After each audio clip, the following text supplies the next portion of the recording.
వస్తున్నా అనా ఆయన జగన్మోహన్ రెడ్డి వ్యాఖ్యలు చేశారు కదా, పవన్ కళ్యాణ్ కి 2.0 సినిమా చూపిస్తాను, దానిపై మీ అభిప్రాయం? తప్పే ఉందన్నా. మరి పవన్ కళ్యాణ్ ఏమో తొక్కేస్తా, మిమ్మల్ని వచ్చేస్తా, మిమ్మల్ని పాతాలు నొక్కుతున్నప్పుడు జగన్ చదువుతాడు. అంటే ఇక్కడ ఆంధ్రాలో రూల్ ఉంటే పవన్ కళ్యాణ్ ఏం తిట్టేయచ్చు. పక్కన మనిషి ఏమన్నా తిడితే మాత్రం అయ్యో దేవుడిని తిట్టేశారా అంటారు. అవి ఏం కాదు, ఈయన తిట్టాడు ఆయన తిట్టించుకుంటాడు. తప్పే ఉంది. 2.0 చూపించాలి పవన్ కళ్యాణ్ చూపించాల్సిందే. ఇప్పుడు ఇద్దరు పాదయాత్ర ఒకటేసారి స్టార్ట్ చేయబోతున్నారు, దానిపై మీ అభిప్రాయం? జగన్ కే సపోర్ట్ ఎక్కువ ఉంటుంది. ఎందుకంటే టీడీపీ రూలింగ్ సరిగ్గా లేదు, జనసేన రూలింగ్ సరిగ్గా లేదు. జగన్ కే సపోర్ట్ ఉంటుంది. మళ్ళీ 100% 2029 జగనే వస్తుంది.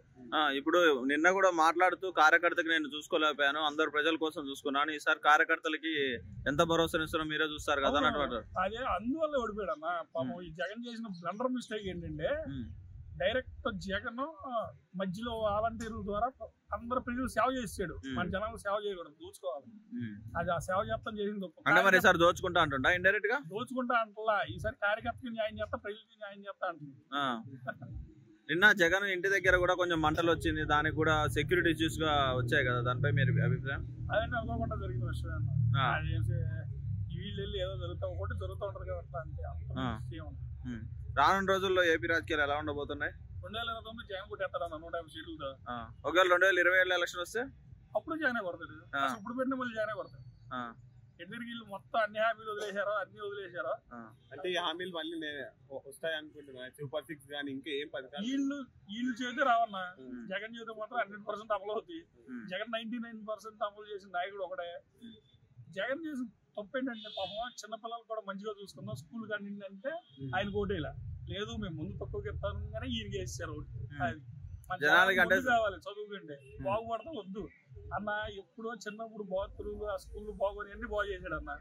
అందుకు కూడా ఓటేలా వచ్చి చంద్రబాబు అర్థాలు చేసి వేసారు. చంద్రబాబు నేనే సంపద తమ్ముడు అన్నాడు. మొన్న ఒక ఆయన వచ్చి మాకు రైతు భరోసా ఏమంటే తమ్ముడు డబ్బులు ఏమంటున్నాడు. ఎట్లా వస్తాయి మరి ఆయన సృష్టిస్తాడు, ఆయనే డబ్బులు ఏమంటాడు.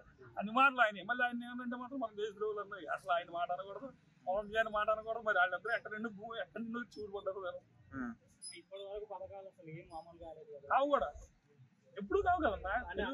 హామీలు ఇచ్చారు కదా ఆయన డేర్గానే ఇస్తాడు. మన వాళ్ళకి తెలుసు ఆయన చేయడని ఆయన కొట్టేస్తారు. అదే కామెడీ. ఆంధ్రప్రదేశ్ లో క్యాస్ట్ రాజకీయం వల్ల పడే కామెడీ అది.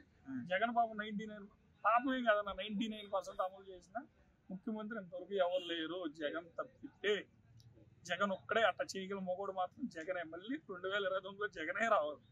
ఈసారి కొంతమంది ఎమ్మెల్యేలు కూడా పార్టీ ఫిరాయించే అవకాశాలు ఉన్నాయి కదా వైసీపీ తరఫున. 11 మందిలో కూడా వాళ్ళు వెళ్ళిపోవాలన్నా. వాళ్ళు ఉంటే మనకు బ్యాడ్ అంతే. జగన్ బ్యాడ్. వాళ్ళు ఉన్నా వాళ్ళు ఏంటి ఓడిపోతే వెళ్ళిపోవాలి, గెలిస్తే ఉండాలని చూస్తున్నారు. అట్లాంటి వాళ్ళు వెళ్ళిపోయారు అనుకో, జగన్ వీళ్ళు మన పార్టీ, వీళ్ళు గెలిచినా కూడా మనతోనే ఉంటారు విశ్వాసంగా తెలిసింది. జగన్ అయితే ఏం చేయలేరు కదా. ఒక అభిమానిగా మీకు ఎలా అనిపిస్తుంది నిన్న మాట్లాడిన మాటలు? జగన్ అనాలన్నా, తప్పులేదు. లేకపోతే జగన్ మంచితనం వల్ల ఓడిపోయాడు. వీళ్ళు ఎన్ని తిట్టారన్నా 2000 ఆయన 19 కానీ 2024 వరకు ఈయన తిట్లు పవన్ కళ్యాణ్ ఎందుకు వచ్చి రోడ్డు మీద పడుకున్నాడో తెలియదు. ఆయన జనాల కోసం రాలేదు బాబు, చంద్రబాబు జైల్లో ఉండి వచ్చాడు రా బాబు అంటే ఎవడో నమ్మడం. సరే ఇప్పుడు వచ్చాడు, జనాలకు ఏమైనా చేసాడా? ఒక్క పాయింట్ కూడా ఏం చేయలేదుగా. మొత్తం మాత్రం సిసిషిప్ అన్నాడు, ఏదో కేకలు చేస్తారు. ఇలా సోషల్ మీడియాలో వెనకాల బ్యాక్గ్రౌండ్ మ్యూజిక్ వేస్తారా, అయిపోయింది.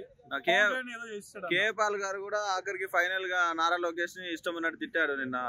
మరి కేపాల్ మండుతుంది. ఆయన జగన్ ఎప్పుడు తిట్లా, జగన్ ఎప్పుడు తిట్టలేదు. ఆయన కూడా మండుతుంది. వీళ్ళు ఏంటారా బాబు మనుషులు వీళ్ళు ఇంత అన్యాయం చేస్తున్నారా, ఆయన జనాలు ఎంత నమ్ముతున్నారని ఆయన కూడా కాలిపోతుందంటే చూడమా. మరి కేపాల్ గారు కరెక్టే అంటారా నిన్న మాట్లాడిన? కరెక్ట్ కదా, ఉద్దేశం కదా. కేపాల్ అర్థం కదా, ఈయన అర్థం కరెక్ట్. మరి వీళ్ళు రెడ్ బుక్ ప్రతికారాలు తెచ్చుకుంటాని వచ్చిన 20 రోజులు వైసీపీ కార్యకర్తలు కొట్టారన్న. సోషల్ మీడియాలకు ఎదురు ఎవరన్నా పెడితే వాళ్ళకి జైల్లో పెట్టారన్న. అట్లా జగన్ జైల్లో బాబు. జగన్ ఏ కార్యకర్తలు, తెలుగుదేశం కార్యకర్తలు కొన్ని కొట్టాడని చెప్పను, పేదోడు జోలికి వెళ్ళాడని చెప్పను. జగన్ వెళ్తే పెద్దోడు జోలికి వెళ్ళి ఉంటారు. పేదవాళ్ళని పెద్దవాళ్ళని సమానంగా చూద్దాం అనుకున్నాడు. అది జగన్ చేసింది. మన వాళ్ళకి అది నచ్చలా, పేదవాళ్ళకి కూడా అది నచ్చలా. బుద్ధి వచ్చిందంటారా? వచ్చింది. 2029 వేస్తారు, మొత్తం వేస్తారా. పేదోడికి పెద్దోడికి ఉన్న తేడా ఇల్లు కూడా అందరికి ఇచ్చాడన్న. అది కూడా నచ్చలేదు మరి జనాలకి. ఏంటో వద్దు ఇల్లు మరి అందరు సోమరిపోతులు చేశారంటారు. వీళ్ళు డబ్బులు ఇవ్వట్లేదు, వీళ్ళు ఏం చేయలేదు, వీళ్ళు జేబులో పెట్టుకున్నారు డబ్బులు. అది సోమరిపోతు వాళ్ళేమో డబ్బులు వేయచ్చు, ఈ నిత్యం కూడా తప్పండి జనాలు. అసలు వాళ్ళంతా సృష్టించారా ఒక సోషల్ మీడియా వెపన్, ఏదో వెపన్ చూసుకుని అసలు సృష్టించేసారా. జగన్ ఇతను జగన్ ఏం నమ్మాడంటే లేదు మనం జనాలు మంచి చేస్తున్నాం కదా జనాలు బాగా చేస్తారు మనకు ఓటు వేసేస్తారు అన్నాడు. అది కొంచెం బ్లడర్ మిస్టేక్ అయింది. ఇప్పుడు జనాల్లోకి వస్తాను నేను అన్ని విధాలు దూకుతానన్నారు. ఆయన అట్లా చేసిన తర్వాత పవన్ కళ్యాణ్ లేదు ఎవరూ లేరు తట్టుకోలేరు. పాదయాత్ర చేస్తే ఇప్పుడు జగన్ సక్సెస్ అవుతారంటారా? పోయినసారి పాదయాత్ర చేశారు కదా సక్సెస్ ఆయన నా జగన్ మొన్న ఎందుకు వెళ్ళాడంటే ఇదే కన్నా 3 పార్టీలు కలిసినాయి దాన్ని ఏమంటారు క్యాస్ట్ కుల రాజకీయం కూడా బాగా చేశారు. బాగా పండింది కుల రాజకీయం పండింది. ప్లస్ అబద్ధాలు బాగా నమ్మారు జనం. చంద్రబాబు చేయడం తెలుసు. ఆయన పవన్ కళ్యాణ్ ఏదన్నా చేయగలడు ఏమో ఏదరా బాబు 2014లో తిట్టుకుని వాళ్ళిద్దరారా జగన్ కూడా తిట్టలేదు పవన్ కళ్యాణ్ సన్నాయి బూతులు తిట్టారు. తిడితే ఇక్కడికి వచ్చి ఇక్కడ ఒక ఆఫీస్ పెడితే అల్లు అర్జున్ కూడా వెళ్ళాడు కదా టీ ఇట్ట పట్టుకుని పవన్ కళ్యాణ్ అల్లు అర్జున్ కూడా వెళ్ళి నేను నీకు సపోర్ట్ చేస్తాము అయ్యి అన్నాడు. అవన్నీ మర్చిపోయారు జనం. వాళ్ళు ఎన్నేం తిట్టుకోవచ్చు అన్న కానీ జగన్ మాత్రం ఏమన్నా మాట్లాడే జగన్ అంటాడా జగన్ అంటారంట మరి ఏంటో.